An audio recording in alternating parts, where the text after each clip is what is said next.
முன்னை ஒப்பாயுள்ள மூவர்க்கும் மூத்தவன் தன்னை ஒப்பாய் ஒன்றுமில்லா தலைமகன் தன்னை அப்பாயனில் அப்பனுமாயுளன் பொன்னை ஒப்பாகின்ற போதகத்தானே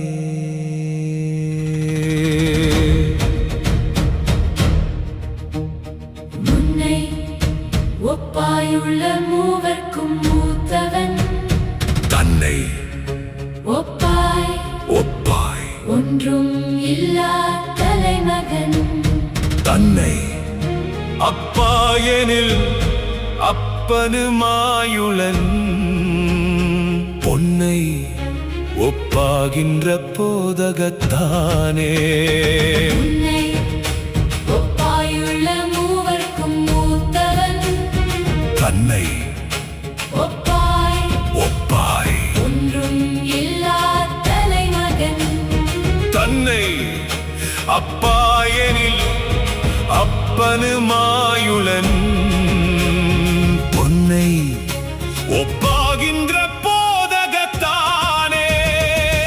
பதவுரை பொன்னை ஒப்பாகின்ற பொன்னிறம் கொண்ட சோதி ஒளி வடிவானவனே போதகத்தானே, போதிக்கும் ஆசானே குருவே, உனக்கு ஒப்பாய் ஒன்றும் இல்லை, உனக்கு நிகராக வருமில்லாத் தலைமகன், அனைத்திற்கும் முதலானவன், மூத்தவன், ஆதிக்கும் ஆதியானவன், தொடக்கத்திற்கும் தொடக்கமானவன்.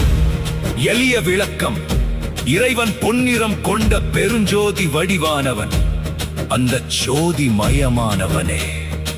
அறியாமையை அகற்றி மெய்ஞானத்தை போதிக்கும் நமது குருவாக விளங்குகிறான். உலகில் இறைவன் ஒருவனேதான் என்பதால் அவனுக்கு இணையாகவோ ஒப்பாகவோ வேறு யாரும் இல்லை. அவனே இந்த அண்ட சராசரங்களுக்கும் ஆதியான தலைமகன், காலத்திற்கும் உலக தோற்றத்திற்கும் முந்தைய மூத்தவன் அவன் ஒருவனே. தலைமகன் என்பது வெறும் தலைவன் என்ற பொருளில் மட்டுமல்லாமல் பிரபஞ்சத்தின் ஆதிவித்தான நாதம் மற்றும் பிந்து ஆகிய இறை தத்துவங்களை குறிக்கிறது. அவரே அனைத்திற்கும் தொடக்கம், ஞான தந்தை. இவ்வளவு பெரும் ஆற்றல் வாய்ந்த சோதிமயமான இறைவனை நாம் அன்போடு அப்பா என்று அழைத்தால் அவன் தன் எல்லையற்ற கருணையால் உடனடியாக நமக்கொரு தந்தையாக மாறிவிடுவான். எம்பிரானாகிய சிவபெருமானே நமக்கு என்றென்றும் ஞான தந்தையாக எழுந்தருளி இருக்கிறான்.